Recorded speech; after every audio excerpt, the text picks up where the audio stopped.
Well, good day, folks. You know me. So, I went through something back in 2016, and the police were pretty good at it. I was the mistaken guy. Wrong guy, wrong place, wrong time. You know, that kind of moment.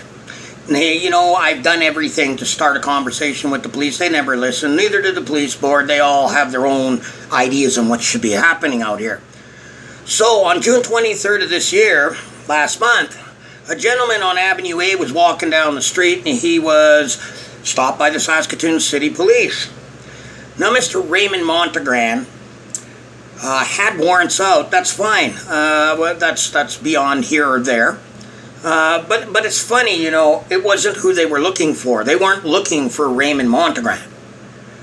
He had a warrant out for his arrest, so they may have been on the lookout for him. A bolo, as they call it. But it wasn't the guy they truly were looking for. So in the end result, Mr. Montengrand, and you can look this up, Mr. Raymond Montengrand was beat up by 8 Saskatoon City Police and then tasered. Since then, today, when I made some calls, I phoned the Justice Minister. They don't know anything about this case. I phoned prosecution and the courthouse. They don't even have the occurrence number or file in there. And on June 23rd, 24 hours, guys, to get you into court. Get all that paperwork over there so the prosecutors can make decisions on what's going to happen. But none of that has occurred up to now, and we're now in July somewhere. Now, what do I say about this? Well, we all know what I look like after my introduction to the Saskatoon Police. I look pretty rough. Real rough. But nowhere near what this gentleman looks like. Do we need justice? Oh, yeah. Do we need change? Oh, yeah. But how do we get that change? Well, by changing the Saskatoon Police's overseeing crowd of police officers on use of force. Yes, they have a use of force committee, ladies and gentlemen, and we need to change that immediately. We need to get the police out of that and put all the community members of Saskatoon in it. Meaning, 12 members from Saskatoon will be a part of that committee to make sure that when police are using excessive force, that it's not being kind of sidelined because it's good faith. They're going to have to use the absolute policy that's put in front of them, that you were fighting back, that there was no way of controlling you, and that there was only one way to deal with you. But I'm going to show you guys something. This is what you look like after 8 police officers and a taser do to you. Just give me a second while I flip my camera around if I can. Oh, it doesn't look like it, but I'll do it this way. Sorry guys, let me do this. I've got this on an iPod. There's Mr. Raymond Montengrand in ICU inside of the University Hospital. Mr. Montengrand is on life support right now from 8 police officers in Saskatoon. I apologize for the shakiness and stuff, you guys, and not being able to flip this phone around for you, but that's just the way it is. Now, I have contacted just about everybody I can today, and I think this should be dealt with even faster than tomorrow. This should be on site today. SPS don't want to answer any questions on this, obviously not. Why? How do they explain that? Is this good faith? Is this how we work in good faith? The Aboriginal man gets so beat up that he's now sitting in ICU on life support in a hospital that is known for its racial capabilities. Amazing. And we're going to sit here and allow this to continue on. Saskatoon. This isn't police work. This is gangster moment. That's what you look like when a gangster is done with you. You're lucky to be alive. We're supposed to go to court.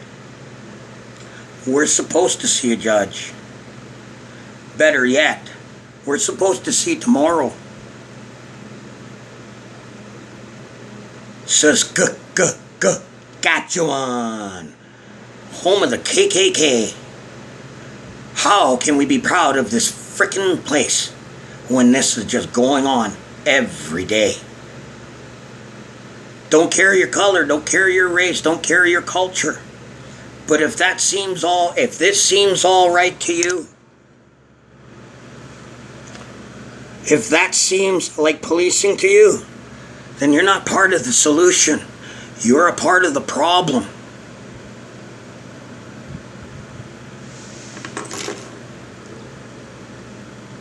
We don't need any more police watching police. We don't need any more border police commissioners from the council telling us that the police are doing their job when they really aren't. We don't need all the racist areas, ombudsmen, human rights, public complaint commission. We don't need any of that because they're all bought and paid for government employees. We're not paying them once in life. We're paying them twice. They get to do one job down south, then they get to come up here and get paid again for doing another job. When there are capable people right here in our own community that aren't connected to the government, police, or anyone else that could do the job themselves. There are tons of people coming out of the universities probably looking for work. But the one thing that I've really noticed a lot about this province, anybody notice how old everybody is that control this province? Every time we get somebody in to help us, it's an old person. They don't want the new mind in. They want to keep the old mindset stuck. You know, we're just in this place doing that. That's what Saskatchewan's doing, just back and forth. We never get over. We just go back and forth. Never get over.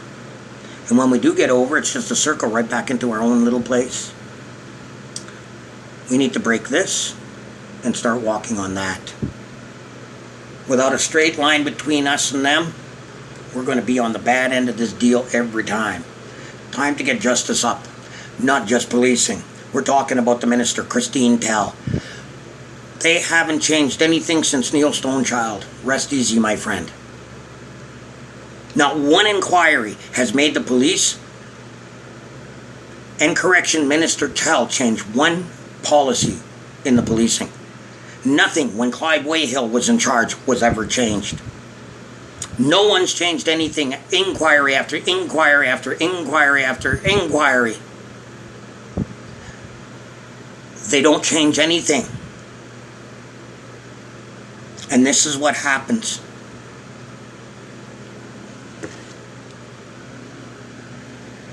Right there, folks. You see that?